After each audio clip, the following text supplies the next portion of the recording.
Do you currently sell internationally to other countries, to other regions around the world? Has this something that you've thought about? Maybe you're hesitant about? Is it something that you should even do? Of course, selling to more countries can lead to bigger sales, but it can also open the doors to a bigger can of worms.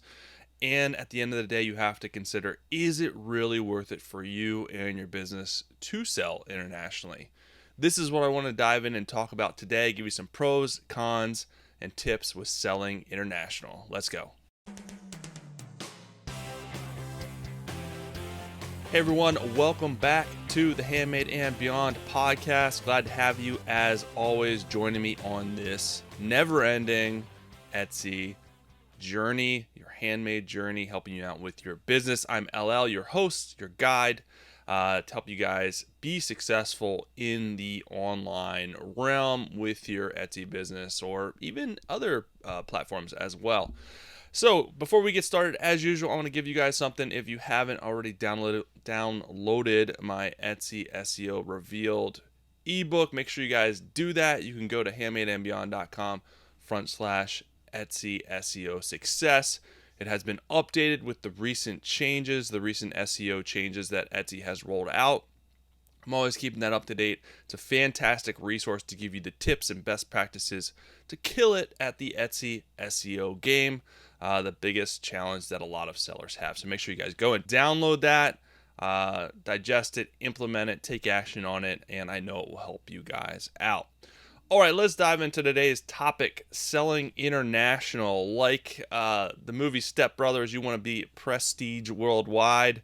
You want to sell worldwide, and you're wondering if that's going to be good for your business or if it's something that you even want to mess with, even want to deal with. At the end of the day, this is your business. So you have to determine what is right for you, what potential challenges you may face with the decisions that you're making in your business. So I want to dive in and give you guys some pros and cons based on the things that I've experienced with selling international. I've always sold international on my business, in my business rather.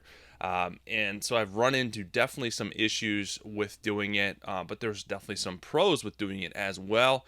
Every niche will have a different experience with selling international. So just because someone doesn't have a good experience or isn't selling international shouldn't determine whether you're going to do it for your business. So don't listen to any Joe Schmo telling you not to do it because they've had a bad experience. You have to sit back, learn the pros and cons, see if that's something that you will face, and then make the best decision for your business. Or at the end of the day, just try it out and see if it works or it doesn't work. That's all you can do. At least you'll know if you give it a try.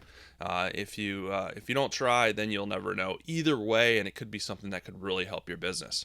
So let's do the good first, the pros first with selling international.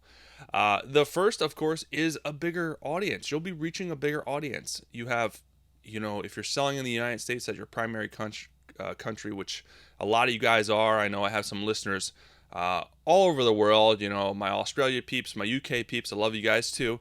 But just for example's sake, if you're selling in the United States, that is one audience. That's one group of people. You're missing out on maybe the UK, Australia, Saudi Arabia, Canada, a lot of other.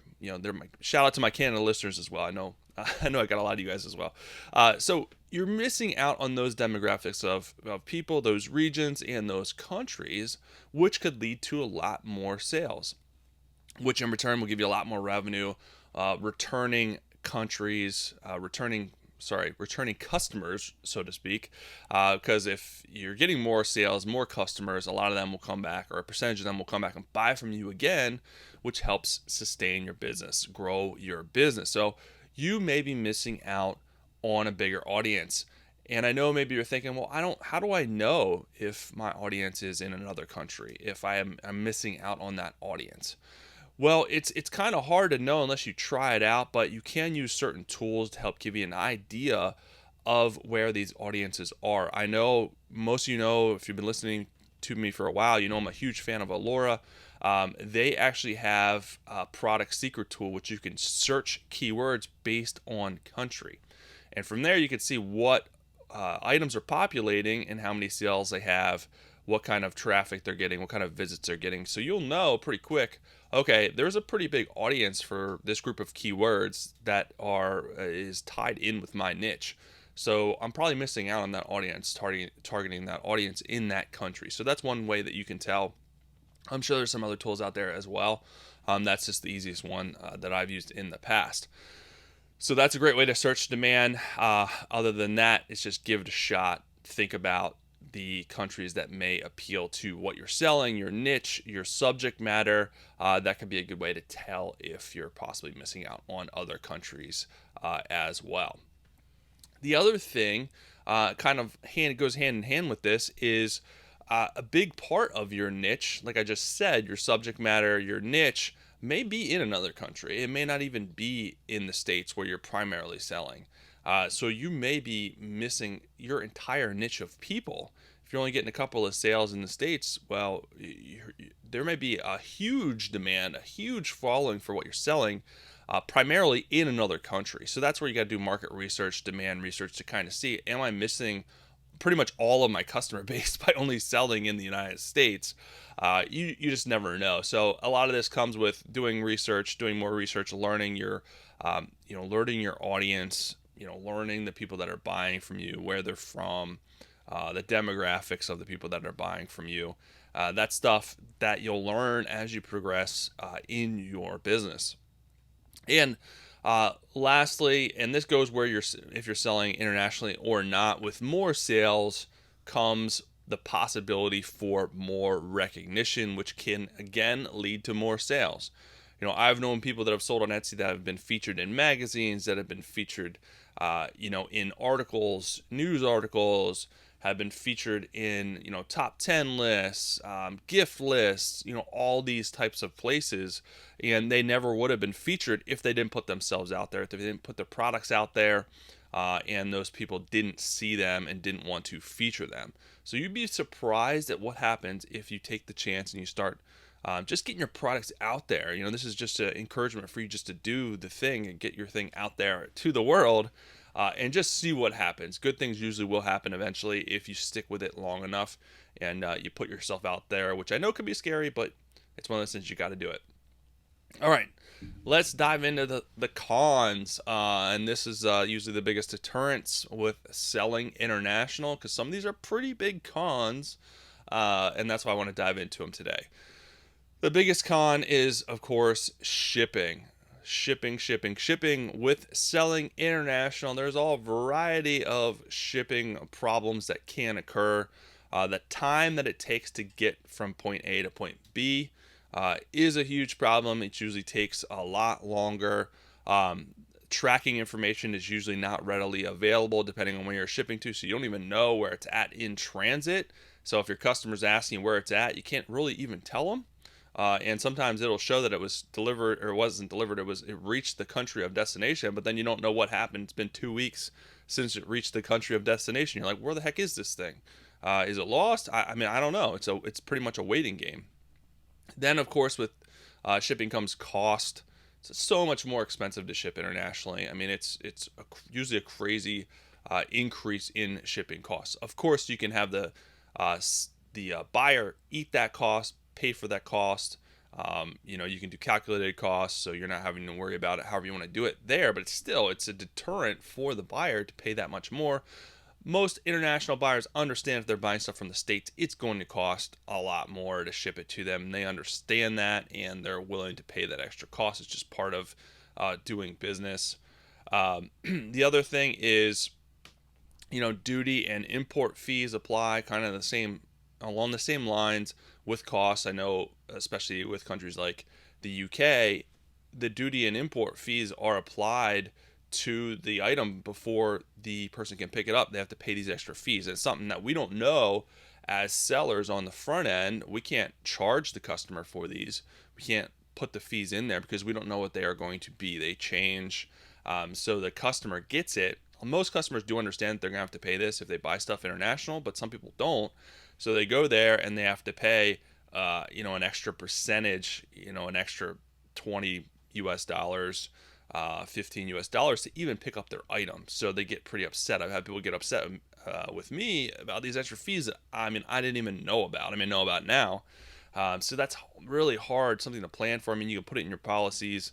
You can let people know that they have to pay these extra fees if their country has them, but we have no way of knowing what these fees are. So that's something that you could have to deal with down the road. The other thing is, of course, lost packages is a huge problem. If your package is lost, how do you handle that? Especially if you're selling something more expensive. Yes, you can get insurance, and I would recommend that if you're selling something more expensive. But even if you're if you're selling something middle of the road, shipping is so expensive. Even if you're selling a $25 item, sometimes it could cost 15 to 20 US dollars to send that to them. So are you going to resend that and eat that entire cost? Certainly, it's not the buyer's not the buyer's fault that the item was lost, but it's not your fault either. But you, as a business owner, should probably eat that cost. At the end of the day, maybe you just want to refund the item, but then the buyer could be upset because they didn't get the item and it's not really their fault. So that opens up a can of worms. Like, what do you do? There's really no right answer there because it's a lose-lose for you as the seller. So you have to determine how you want to handle those situations. The other con related to shipping is returns. How do you handle returns? Because it's expensive for you to send it. It will be expensive for you to give them a return label for them to send it back, and it's going to be expensive for them to send it back. And offering no returns could, of course, upset the buyer as well because they got it, they don't like it, they can't return it. So that's a big can of worms as well to deal with, and something you have to figure out on the front end. How do you want to handle returns if someone doesn't like the item? Now, if it's something that you messed up, maybe you sent them the wrong item or there was some other problem with it that's your fault, then of course you're going to have to eat the cost, send them a return label, or maybe it's just cheaper for you to refund the item altogether. But then again, the can of worms of, do I resend the item and eat even more of a cost, or risk them being upset and not getting the item, just having a refund? So a variety of issues that you have to figure out when it comes to that. The last con that you're going to run into is going to be specific country rules. Every country is different, so certain countries have different rules when it comes to getting materials imported in their country. That sometimes packages require VAT numbers on them, so that's extra work on the front end where you have to copy the VAT number, put it on the package. Example, Poland requires this. Other countries such as Germany require you to apply for a Lucid ID number and give them your personal information. So another country having your personal information is a little nerve-wracking, so to speak. It's not your country. Are they protecting that information? What are they doing with that information? So that's something that you really have to see. Is it worth doing? Plus, it's extra work to get that information. The EU requires tariff numbers on, as far as the packing information. You have to put specific tariff numbers depending on what you're selling, the materials that the item's made out of. So these are just a few examples of specific rules for specific countries that you're going to have to abide by if you want to sell to these countries. If you want to ship to these countries, is it worth it for your business?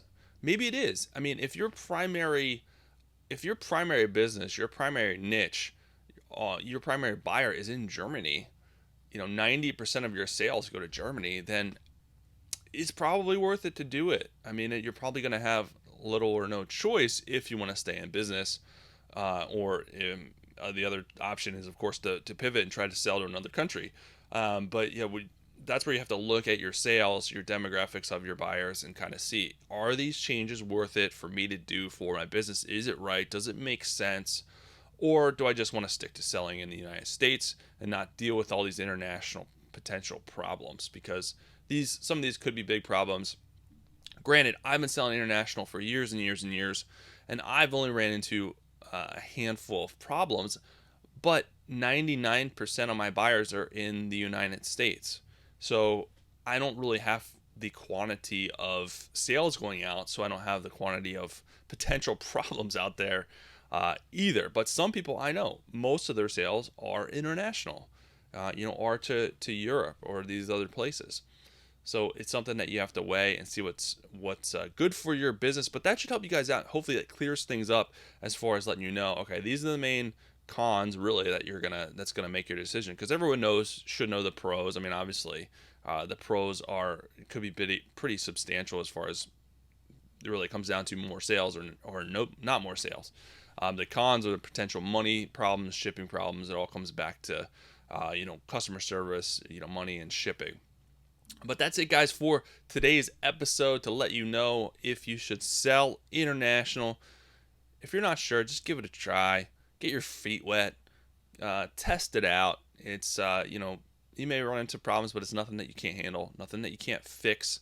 Just be strategic. Go over the possible potential problems and solutions before you start so you know how to handle it, and you'll be good to go. It's not you're going to have to scramble and be like, okay, this is something I planned for. I know I'm going to handle it, how I'm going to handle it, and then you're going to be good to go. That is it for today's episode. Make sure you download the Etsy SEO Revealed Guide, the updated one, the updated ebook, handmadeandbeyond.com/Etsy SEO Success. I'll be back soon with another episode for you guys. Have an amazing rest of your day.